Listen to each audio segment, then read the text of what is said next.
So after Ohm's law अब हम लोग डिस्कस करेंगे रेजिस्टेंस, जो कि ओम्स लॉ में प्रोपोर्शनैलिटी कांस्टेंट के फॉर्म में आता है। उसी प्रॉपर्टी को यहाँ पे एक्सप्लेन किया जाएगा। तो resistance it is the property of a conductor to resist the flow of charge by Ohm's law। Ohm's law में क्या बोला गया? Ohm's law क्या कहता है? V इज इक्वल टू होता है आई आर। तो इस बेसिस पे आप लिख सकते हो V upon I is equal to R. यहाँ से हम यूनिट निकालेंगे, ये फॉर्मूला भी बन गया। इसका मतलब रेजिस्टेंस इज इक्वल टू होता है V अपॉन आई। एक फॉर्मूला ये बना, यहाँ से यूनिट निकालो, यूनिट ऑफ रेजिस्टेंस।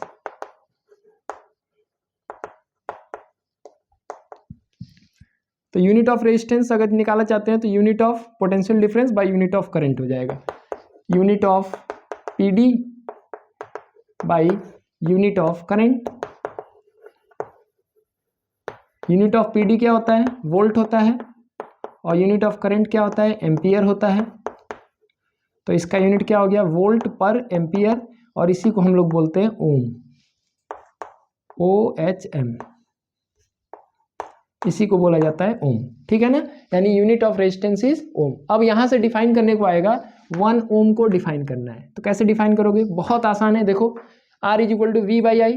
तो अगर पोटेंशियल डिफरेंस 1 वोल्ट है और करंट जो फ्लो कर रहा है वो 1 एम्पियर है, तो कंडक्टर का रेजिस्टेंस कितना होगा? 1 ओम होगा। If the potential difference across the terminals of conductor is 1 volt and 1 ampere current flows through it,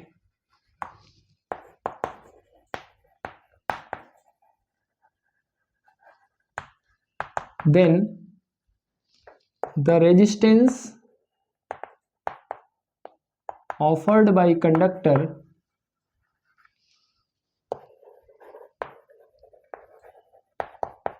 is 1 ohm। ये हो गया 1 ओम का डिफिनीशन। ठीक है ना। अब यहां चलते हैं हम लोग, कौन कौन से फैक्टर है जिस पर की रेजिस्टेंस डिपेंड करता है। तो factors affecting resistance, factors affecting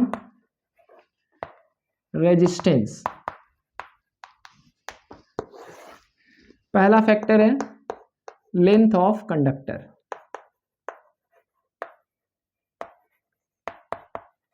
तो resistance is directly proportional to length of conductor. अब यहाँ क्वेश्चन पूछा गया है कि कॉपर का एक वायर है जो 2 मीटर का है, एक कॉपर का वायर है जो 1 मीटर का है, किसका रेजिस्टेंस ज़्यादा होगा? जिसका लेंथ ज़्यादा है उसी का रेजिस्टेंस ज़्यादा होगा, अगर एरिया ऑफ क्रॉस सेक्शन क्या है? कांस्टेंट है। ठीक है ना, क्योंकि दूसरा factor area of cross section है। Area of cross section, area of cross section, तो एरिया ऑफ क्रॉस सेक्शन के इनवर्सली प्रोपोर्शनल है। R is proportional to 1 upon A। यहाँ एक क्वेश्चन पूछा गया है कि मान लो मेरे पास 2 वायर है कॉपर का, एक है जिसका एरिया ऑफ क्रॉस सेक्शन दिख रहा है हम लोग को A1, और दूसरा थिक वायर है, मोटा वायर है। अब इसका एरिया ऑफ क्रॉस सेक्शन हम लोग को दिख रहा है A2। मान लेते हैं कि दोनों का लेंथ जो है वो L है।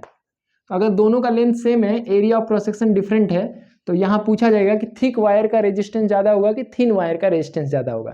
तो देखो एरिया ऑफ क्रॉस सेक्शन अगर ज़्यादा है तो रेजिस्टेंस क्या होगा? कम होगा। यानी थिक वायर का रेजिस्टेंस क्या होगा? कम हो जाएगा। यहाँ पर लेस रेजिस्टेंस है। ये क्वेश्चन पूछा गया है, ये ध्यान रहे। ठीक है। और तीसरा फैक्टर है nature of material. Nature of material, nature of material का रिलेशन रेजिस्टिविटी से है।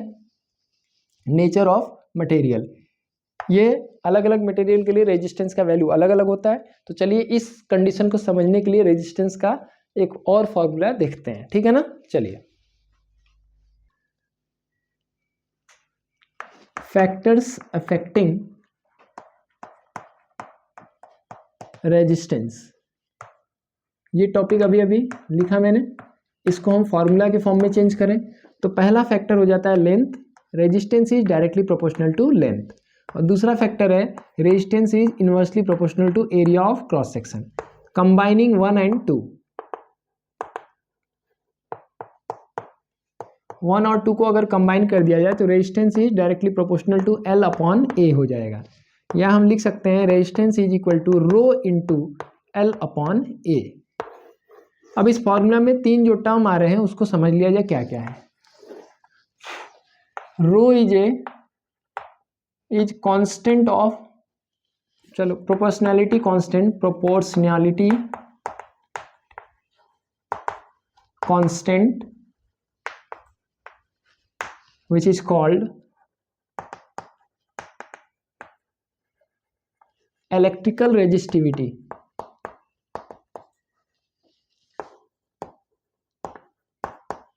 इसी को स्पेसिफिक रेजिस्टेंस भी बोला जाता है, स्पेसिफिक रेजिस्टेंस। देखो स्पेसिफिक रेजिस्टेंस की वैल्यू जो होती है ना किसी एक मटेरियल के लिए फिक्स होती है। It's value is fixed for a given material.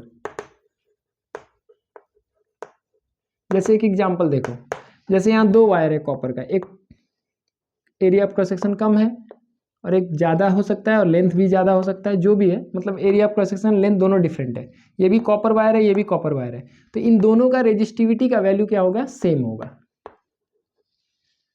क्योंकि रेजिस्टिविटी का वैल्यू लेंथ या एरिया ऑफ क्रॉस सेक्शन पे डिपेंड नहीं करता है, नेचर ऑफ मटेरियल पे डिपेंड करता है कि नेचर ऑफ मटेरियल अगर सेम है, सेम मटेरियल है, तो दोनों के लिए रेजिस्टिविटी का वैल्यू क्या होगा, सेम होगा। एल क्या है आपका, लेंथ है, और ए क्या है आपका, एरिया ऑफ क्रॉस सेक्शन है। लेंथ है और ए क्या है, एरिया ऑफ क्रॉस सेक्शन। अब जो रेजिस्टिविटी होता है ना वो बहुत इंफॉर्मेशन बताता है। जैसे देखो जो गुड कंडक्टर्स होते हैं, गुड कंडक्टर्स जो मेटल्स हैं, जिसमें मेटल्स आएंगे और एलॉयज आएंगे, मेटल्स एंड एलॉयज, इनके लिए जब रो का वैल्यू देखा गया तो वो रेंज होता है 10⁻⁸ टू 10⁻�6 के रेंज में होता है। ठीक, इसका यूनिट भी जान लो जरा। देखो R is equal to rho into L by A है, तो मैं फॉर्मूला को थोड़ा कन्वर्ट करता हूँ। R is equal to rho into L by A, तो यहाँ से मैं चेंज करूँ तो R into A by L is equal to rho होगा। अब ए का यूनिट यानी एरिया का यूनिट क्या होता है, मीटर स्क्वायर। लेंथ का यूनिट क्या होता है, मीटर। और रेजिस्टेंस का यूनिट क्या होता है, ओम। तो यूनिट ऑफ रो क्या हो जाएगा, इसको रो बोलते हैं, RHO, rho. Unit of rho क्या हो जाएगा, ohm into metre square upon metre, यानी ये कैंसिल हो गया, तो इसका यूनिट क्या होता है, ओम मीटर होता है। तो मेटल और एलॉय के लिए इसका वैल्यू का रेंज है 10⁻⁻8 टू 10⁻�6 ओम मीटर। इस रेंज में ये वैल्यू मिलता है, ठीक है ना। वहीं जबकि इंसुलेटर्स के लिए देखा जाए, इंसुलेटर्स, इसका एग्जांपल क्या होगा, रबर हो गया, ग्लास हो गया, इनके लिए जब रो का वैल्यू निकाला जाएगा तो ये वैल्यू लगभग आता है 10⁻12 टू 10⁻17 ओम मीटर के रेंज में। इससे ये पता चल रहा है कि जो गुड कंडक्टर्स होते हैं उनके लिए रेजिस्टिविटी की वैल्यू कम होती है, और जो बैड कंडक्टर हैं या इंसुलेटर हैं उनके लिए रेजिस्टिविटी का वैल्यू क्या होता है, हाई होता है। जो बेस्ट कंडक्टर है Ag, silver is the best conductor of electricity, इसकी वैल्यू है 1.6 इंटू 10⁻⁻8 ओम मीटर। अब ये वैल्यू याद रखना जरूरी नहीं है, लेकिन कंपैरेटिव क्वेश्चन आ जाएगा कि 2-3 मेटल के लिए रो का वैल्यू दे देगा, पूछेगा बेस्ट कंडक्टर कौन है, जिसका वैल्यू सबसे कम होगा वो सबसे बेस्ट कंडक्टर होगा, ठीक है ना। जैसे मान लो मैंने लिख दिया यहाँ पे, एक के लिए रो का वैल्यू है 1.2 इंटू 10⁻�6, और एक के लिए वैल्यू है, दूसरा एक मेटल है, ये मेटल ए है, दूसरा मेटल बी के लिए लिख दिया मैंने 1.2 इंटू 10⁻�7 ओम मीटर। कौन बेटर कंडक्टर होगा, तो देखो ये -6 है या -7 है, तो इसकी वैल्यू कम हुई तो ये गुड कंडक्टर हुआ, इसके कंपेरिजन में ये ज़्यादा बेहतर कंडक्टर होगा, ठीक है। अब एक क्वेश्चन पूछा गया था कि मैं क्वेश्चन पढ़ देता हूँ। क्वेश्चन ये है कि इलेक्ट्रिक टोस्टर जो होता है उसका जो हीटिंग एलिमेंट होता है वो मेटल से ना बना करके एलॉय से क्यों बनाया जाता है, ठीक है। जो हीटिंग एलिमेंट है इलेक्ट्रिक टोस्टर का, इलेक्ट्रिक हीटर का, जो भी हीटिंग एलिमेंट होता है, जैसे ठंडी के दिनों में हीटर जो आप यूज़ करते हो घर में, तो उसका जो कॉइल होता है जो उसका कॉइल होता है, जो हीटिंग कॉइल होता है, वो एलॉय का क्यों बनाया जाता है, मेटल का बना लिए होते। ठीक है, तो उसका एक आंसर है, बुक में भी आप पढ़ सकते हो, वो आंसर दिया हुआ है, उसको आपको याद रखना है। क्या आंसर है? वाई द हीटिंग एलिमेंट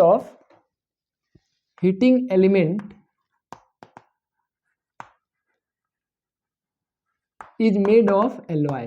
क्यों made of alloy? Why? Metal का हम लोग बना लेते, तो इसका दो रीजन आपको लिखना है। पहला, दे डू नॉट ऑक्सीडाइज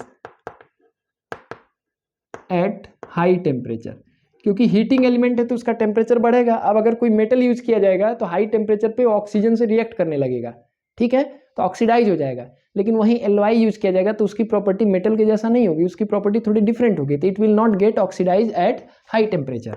और दूसरा रीजन लिख देना, they have low value of resistivity.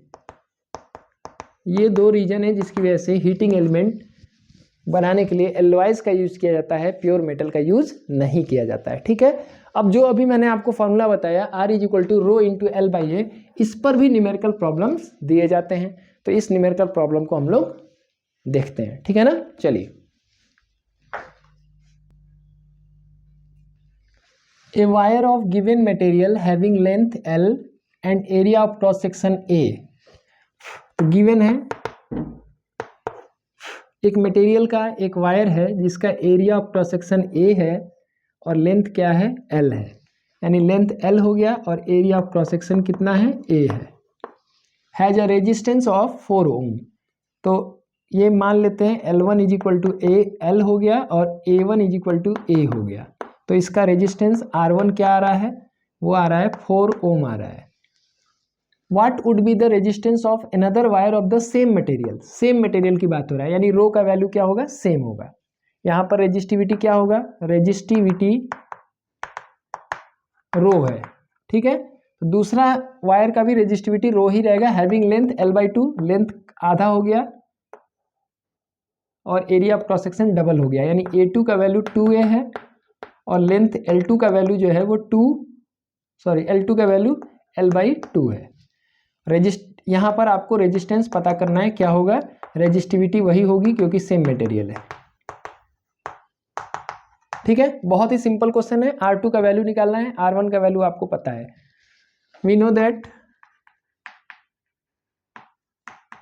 क्या होता है, R = ρ × L/A होता है, तो आप लिख सकते हो R2/R1 = लिख सकते हो, रो का वैल्यू तो वही रहेगा क्योंकि सेम मटेरियल है, ρ × L2/A2 अपॉन ρ × L1/A1।